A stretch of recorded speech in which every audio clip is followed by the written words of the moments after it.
Ivo Brook, welcome to the Pre-Construction Podcast. Thank you for having me, Gareth. You're very welcome. Thanks for coming on. I know you're in sunny London, although I don't think it's too sunny at the minute, is it? We've got an unusual cold snap. It's once not grey and rainy, it's just grey and below freezing, which we can cope with even less. Yeah, I think the whole of the Western Hemisphere is under a cold snap at the minute. The US is going through something similar. Well, listen, Ivo, thank you for coming on. The reason I've got Ivo on here today is because of the success of Advancing Pre-Construction last year. It was my first conference. Sorry, it was my first live Advancing Pre-Construction, and I couldn't believe how well it was run, how successful it was, the energy, the enthusiasm. I just it blew me away, and I'm really looking forward to this year in Denver. That'll be May 1st to May 3rd. So, I want to get someone from Hanson Wade on just to talk through the successes of it so far and what we can expect to next year, or sorry, this year in May. So, before we do that, give us a quick idea of your background, Ivo. Sure. So I'm part of the Advancing Construction team here at Hanson Wade. Um, as the name suggests, we run conferences dedicated to actually the US construction industry. So even though we're based in London, we're all focused on the US markets. Um, and the Advancing Pre-Construction Conference forms one of about 25 conferences that we run each year. Although together with the prefabrication conference that we're running in a couple of weeks' time, it's probably definitely our largest in the portfolio. But we cover other topics like safety leadership, project controls, planning and scheduling, MEP management, and some more industry vertical focused conferences like advancing data center construction or manufacturing facilities. But really, what we want to do is really bring together niche communities of expertise within the industry to, I suppose, facilitate not just networking, but actually peer-to-peer learning from people who have actually gone through those experiences, who have gone through the challenge of, well, frankly, advancing their own firms and within that feeding into the industry and really bringing their peers with them as we move the industry forward. Brilliant. I know, and I'm the same. I mean, obviously we're in pre-construction, but I see the other ones, the prefabrications, the MEP, the project planning. I see those industries, and the same as pre-construction, they're not very good at sharing information. They think that their company's doing it the best, and they've got to see the magic sauce, and they don't talk about it. Whereas for all of us to benefit and move forward faster and to build bigger, better, safer buildings for everyone, we've got to share information, and then we can let the people within the companies be the differentiator of winning a project, losing a project, making it profitable, making it not profitable. So I love the idea. Obviously it's been going for, I think you said 9 years. Is that right, Ivo? Yep, 9 years Yeah. indeed this year. Amazing. So, what can we expect? And obviously, the growth of advancing pre-construction. What are the benefits of that to the general contractor? If someone's listening to this now and saying, "It sounds amazing, it sounds good, but I don't know if I should go." So I think the main thing that I'd want to pick up on is kind of your point behind, and I think it's that term people always talk about the secret sauce and not wanting to share that. And I feel that through the discussions that we've been having with the industry, that's increasingly considered a bit more of essentially an old-fashioned attitude that is actually holding people back, holding firms back, and holding the industry back.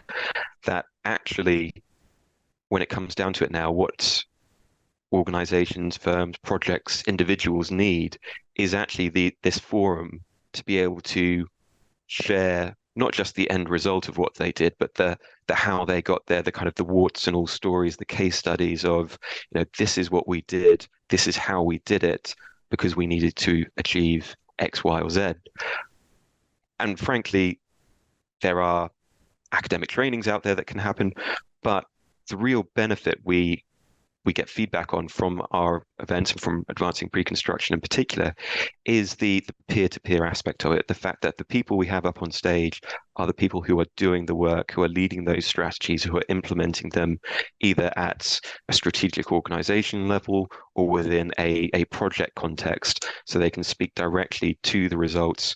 And yes, frankly, do reveal that secret sauce because, as you say, ultimately it's not down to a single one process or technology implementation that's making the difference or the make or break thing when it comes to competitive advantage.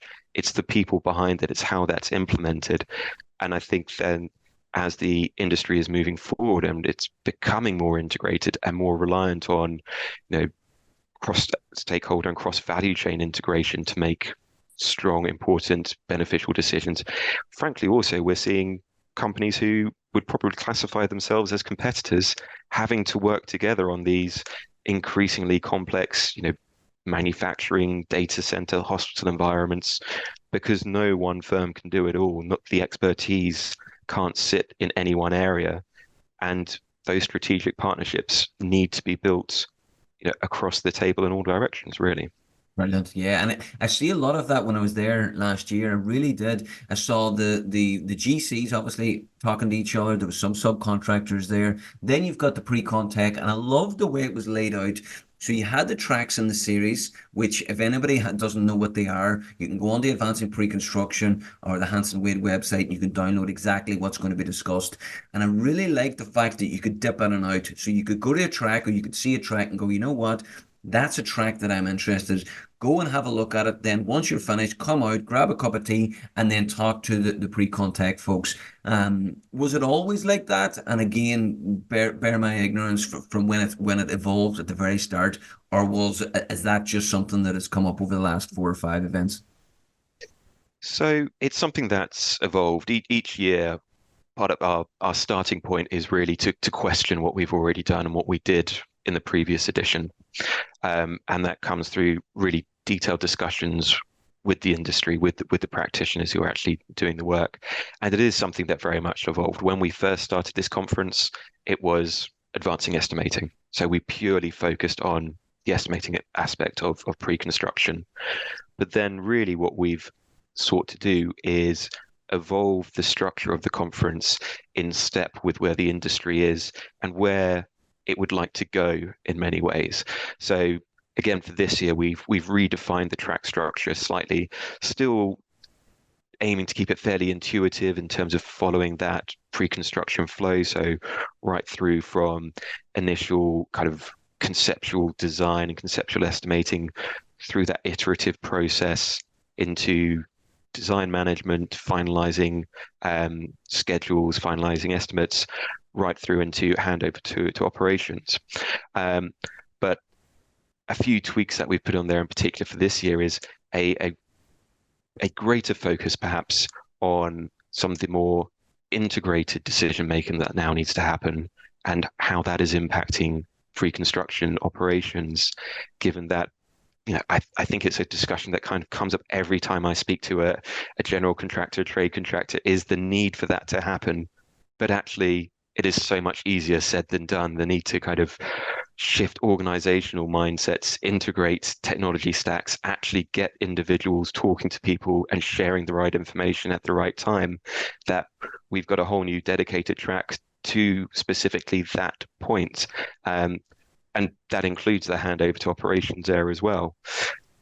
And then on the converse of that, we've also decided to go into more detail even on the estimating track. So splitting out the kind of more conceptual estimating side with the more with the then kind of, I suppose, further along the value chain when we're getting into the more concrete, iterative process of solidifying that, of the different skill sets and requirements that are needed of individuals working in that realm. So really looking to kind of make this as robust as possible, no matter where people are engaged in that value chain, in those discussions. But as you say, also wanting to bring those kind of golden threads for everyone so that whether you're a general trade contractor, a design firm, or indeed an owner, so that there is a discussion, a session for you at every stage of that journey. You can understand what your inputs should be, the inputs that other people are making, and kind of how you get to that process and get those benefits that other people have seen who have kind of taken the risk before you, I guess. Yeah, and that's what it's all about. It's all about learning from people's successes and people's failures. I really enjoyed the case studies. That was something that really caught my attention because, as you say, it was tangible. The person went through it in detail, and not only the successes, but the failures as well. And then the discussions from the developer, the architect, the subcontractor, and general contractor. Having four people or five people up on a stage just basically the armors down and just having an absolute open, honest decision. It was so beneficial. Question for you now, just before I forget. I found that there was so much going on. There was so much I wanted to take in. And again, I was there myself. I found that other general contractors had two or three people there with the team and they sent them to different tracks. Would there be any kind of thought process about lengthening out the conference because it seems to be getting bigger, cramming more in? Would there be a fourth or fifth day ever done? Always something that we'd assess. I think the piece that we struggle with there when it comes to what we include, what we exclude, whether we add or subtract things, is frankly just how busy everyone is, and actually being able to take time away from projects to dedicate to this environment and make it worthwhile. It's it's something that people struggle to do already. So our focus is really just on making sure that what we are delivering is as punchy and valuable as possible, that it's really hitting those top priorities for the year ahead. Um, but as you say, it is a busy agenda. It is very much designed for the whole team, for this to be that one-stop shop, so that it is a kind of we are going to go here. It's midway through the year. We've got a few months behind us. We know what our priorities are ahead as well. Let's build it out. Let's approach it and kind of take the learnings back to the office, and kind of apply them that way. But I think an additional day is always a challenge. But I'm happy to be convinced by anyone. Very good. Well, Ivo, that brings me to the next question. What can people expect in Denver? Obviously, we talked about how successful 2023 was. What is going to happen in Denver May 1st to May 3rd? What improvements? You talked there about feedback from the general contracting side, feedback from the guests and the participants.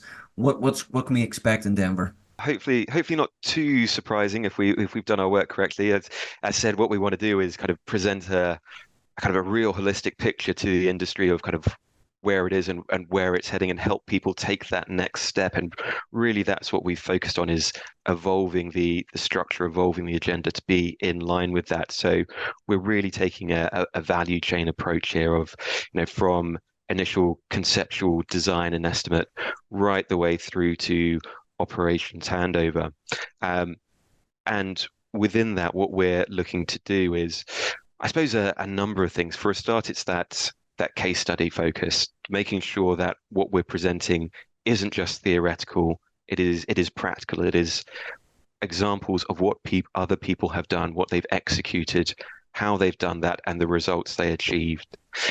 And that is across all stakeholders. So making sure we've got representation in each track. We've got owners, we've got general contractors, trade contractors, design firms, to make sure that we have that balance of perspectives, that understanding, and ultimately that integration, so that we're not just talking in silos. It's not just GCs talking to GCs, and congratulating themselves on what a good job they're doing if it wasn't for those design firms getting in the way.